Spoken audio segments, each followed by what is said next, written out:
First, challenges regarding personal liberty. Liberty of every individual is treated as very important in a democracy. One feature of democracy is to give adequate opportunity to everyone for one's own development. In practice, in many countries we find that citizens' rights are restricted. Therefore, an important challenge before democracy is to retain personal liberty and expand it. Let us look at 3 limitations of personal liberty.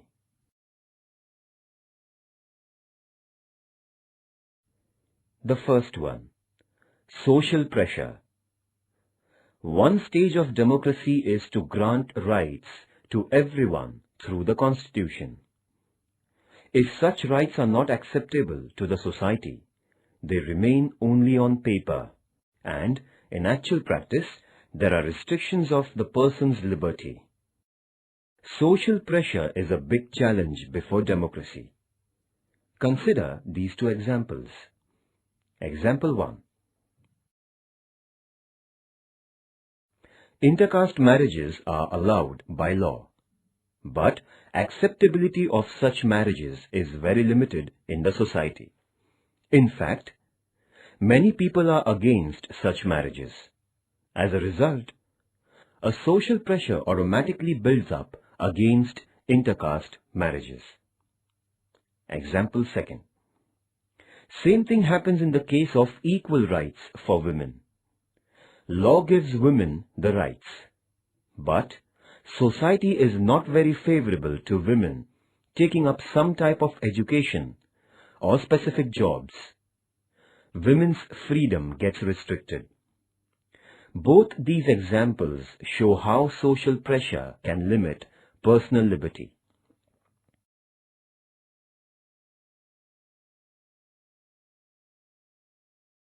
Second limitation, intolerance. Tolerance means accepting that opinions of others can be different from one's own opinion and so allowing other opinions to be expressed.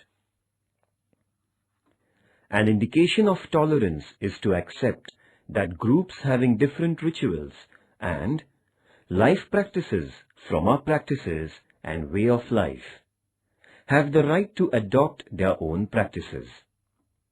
Such tolerance is a necessary component of democracy.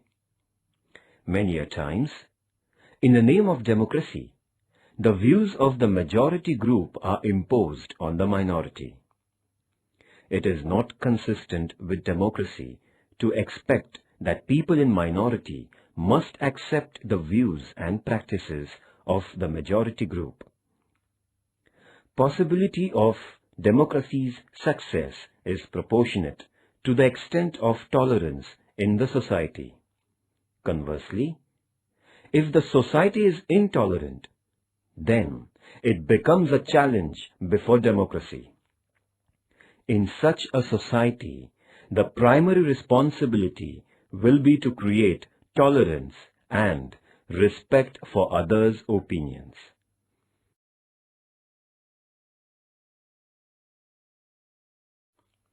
Third limitation, security and personal liberty. In recent times, world over, the issues of security has become very important. Governments have to take extra caution about the security of people in the view of organized crime and terrorism. It is the duty of the government to take measures for the security of the citizens. But, while fulfilling that duty, should it protect security by curtailing personal liberties, or should it allow unlimited personal liberty and risk security? How to strike a balance between security and personal liberty? These are complicated issues. For instance, in the United States, there are no restrictions on citizens holding arms. This leads to rise in crime and misuse of arms, particularly guns. It is argued that therefore there should be restrictions on arms holding, but supporters of individual freedom oppose to such restrictions.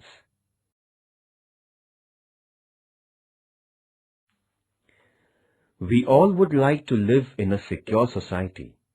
This would require tackling of criminal gangs and terrorist activities. But to what extent should we allow the security forces to interfere in our private lives for purposes of security? How much to keep a watch on people's personal movements? Should police or security forces have permission to tap private telephone conversations? Citizens have to accept some restrictions on their personal liberty for security purposes. But the issue is, if these restrictions are consistent with democracy, and do they result into limitations on democracy?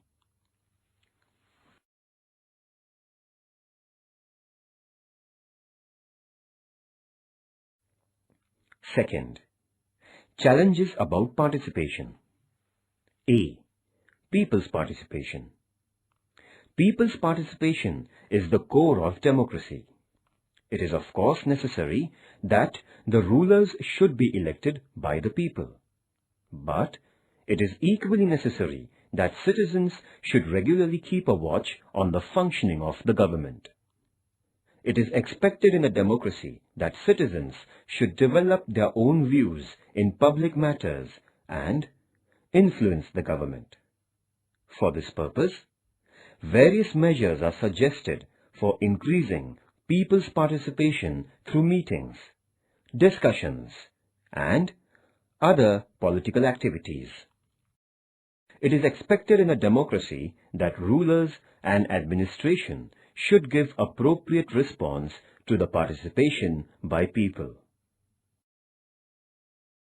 Participation by people can be of four ways. First, electing representatives, that is, including becoming representative oneself. Second, to keep a watch on the functioning of the representatives.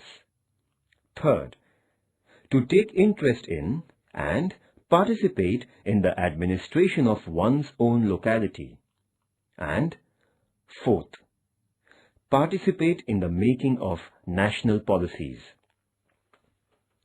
A challenge before all democracies is to find out ways of increasing people's participation in all these four ways of participation. The world over, experience of democratic countries is that people participate in voting, but there are very few who participate in politics on a regular basis.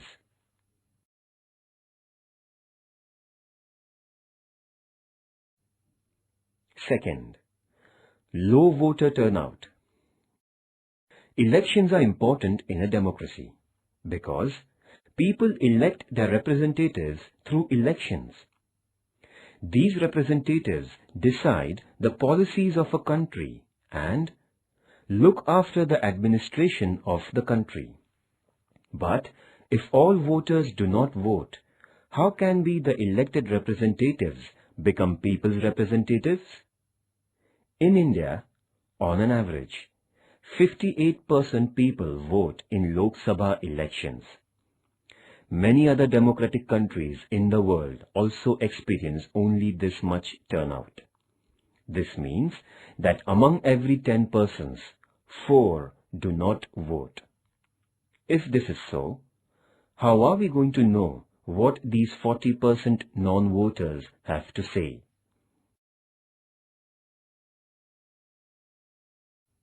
Third, limited initiative by the people.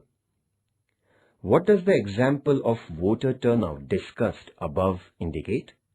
It means that people are not very much interested in political activity. Voting is a very simple and primary political action. To take interest in politics and engage in other activities is an even distant possibility. Citizens do attend political meeting, but to take an initiative and discuss about government's policy, to organize people, etc., are activities in which there is very limited participation by people. How many people take the initiative in complaining about problems in their village or locality and the follow-up on those complaints? Such activities are called people's initiative.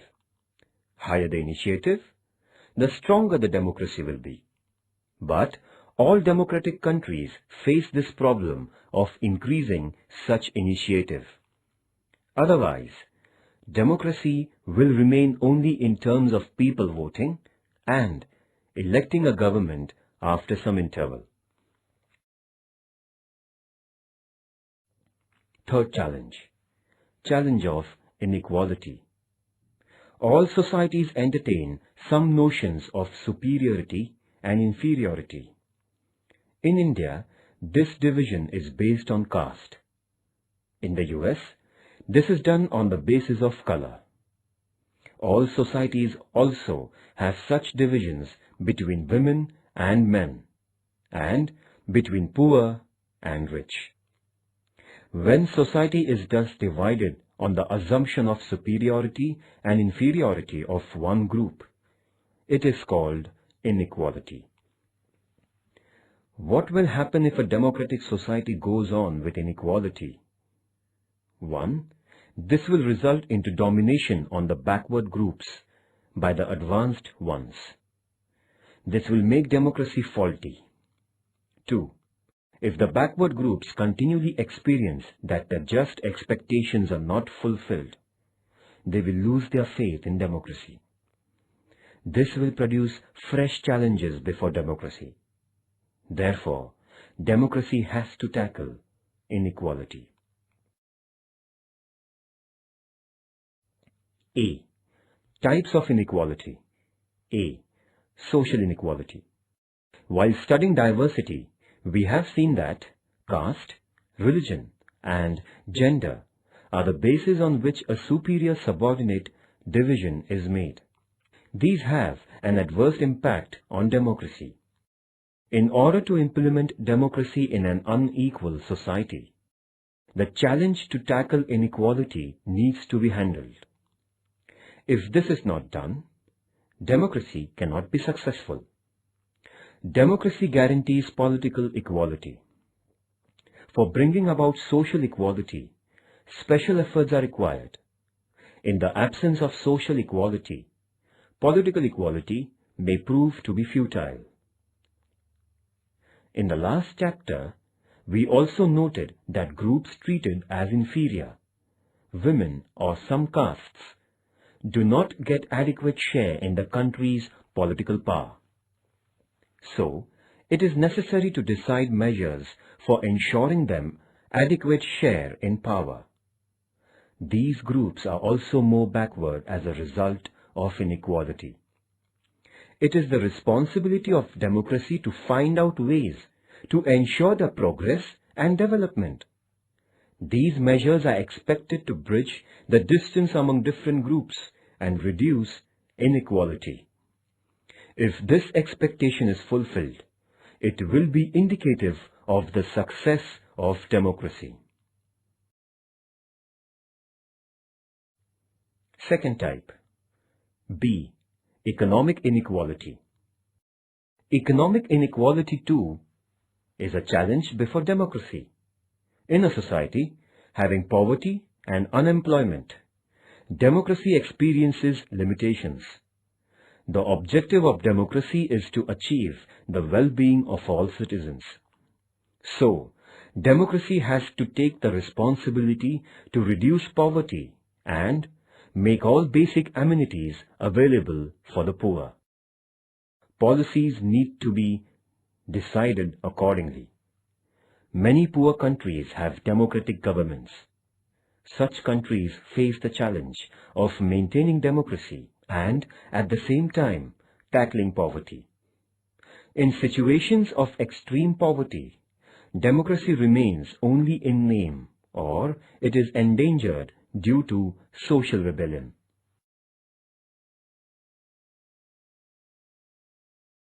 C. Regional inequality.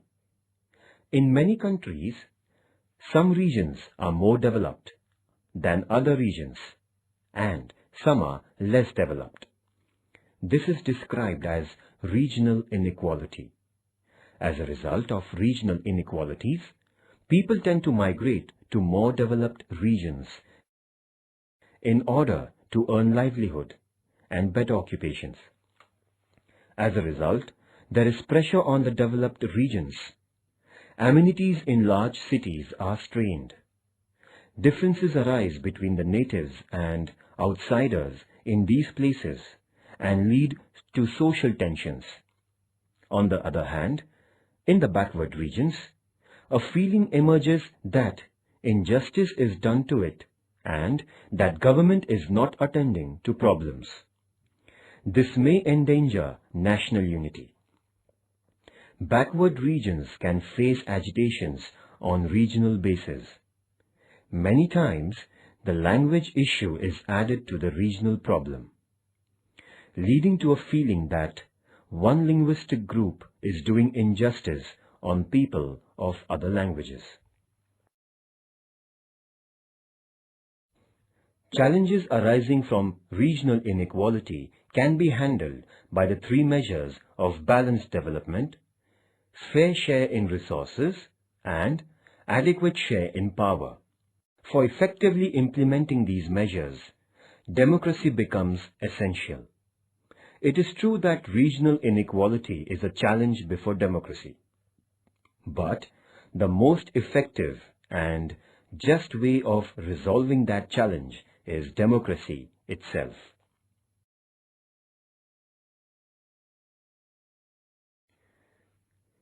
Fourth challenge about participation: opportunities of participation and complex nature of governance. Why is that people do not participate in politics on their own? Running a government has become quite complex in modern times. Scope of public affairs is quite vast. Even if we are taking decisions about a small town, it involves many complicated rules and details regarding procedures. Therefore, it is not possible for citizens to spare time from their daily routine for politics. Besides, not many opportunities exist beyond voting for participation in public affairs. We elect our representatives and then they meet and discuss and make decisions. Then, ministers and officers look after all administration. In all this, after the elections, there is little scope for people to take part. Now, in our country, some provisions are made for participation of citizens at the level of village or city ward. Yet, citizens are not consulted while deciding. There is not much issues like how much to spend, on what matter, which development works to be given priority, and started urgently, etc. In case of most democratic societies, we find limited participation of citizens in spite of democracy. When political leaders and people active in politics are convinced that people should participate more in politics and in governing the society, various measures are devised for this purpose. Political parties undertake membership, campaigns and try to involve people in party work. Various organizations organize meetings and rallies and try to communicate to the government what people think. At the formal level, that is, by making legal provisions, opportunities for participation are created. Of the four ways to participate in politics that we saw above, electing the representative, that is, by voting, requires the least time. Without disturbing our daily routine much, we can participate in voting. But political participation through other ways means that people need to have interest in public affairs, and they would also need adequate free time for doing that. Such participation would also require enough opportunities. Only then people would participate in ways other than voting. Chapter 8. Challenges before democracy. Universal support to democracy. In last 100 years, democratic system is being established in most parts of the globe in some form or the other. Currently, democracy is the most prevalent form of government. In societies where democracy does not exist, either people are engaged in struggles to bring about democracy, or the governments in such societies claim that they are democracies. In this sense, democracy has become the most acceptable form of government today.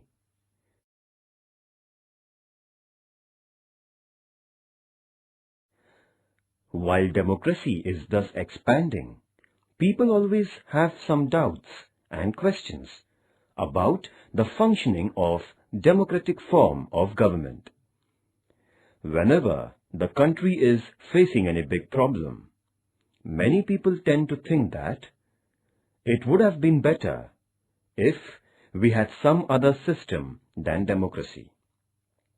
For instance, when terrorist attacks take place in some place, some people say that we cannot tackle terrorism effectively because of democracy. Some people think that in times of war or terrorist attacks, government should be given extra powers by setting aside democracy. Besides, in every society, there are some people having attraction for army rule. Some people also think that a strong leader is required for solving the issues facing the country, and that such a leader should handle issues by imposing strict discipline. Of course, it is true that democracy is not a perfect or entirely flawless system. What distinguishes democracy from other forms of government is that flaws and weaknesses of democracy can be freely discussed and solutions can be found out. Therefore, it is possible to consider the challenges and problems faced by the democracy. Conclusion. What do we learn from our discussion so far? Today, all over the world, there is much talk about democracy. But having democracy alone is not a master key or guarantee for solving all issues. Issues can be resolved if people are vigilant, and government and people constantly endeavor to solve issues. Every form of government has faults. Democracy too has its weaknesses. But only democracy has the inner power to overcome these weaknesses or limitations. Because in a democracy, citizens have the power to oppose the government. Final decision rests with the people. So, people can correct their own mistakes. Only in a democracy, it is possible to reform and transform politics, the politicians and political parties. Therefore, though democracy may have many challenges before it, democracy also has the strength to cope up with the challenges. Many questions arising in democracy are of a dual nature. First, in a democracy, issues have to be resolved only democratically. All problems have to be resolved on the basis of law, personal liberty, and tolerance. Otherwise, issues may get resolved, but democracy would not remain.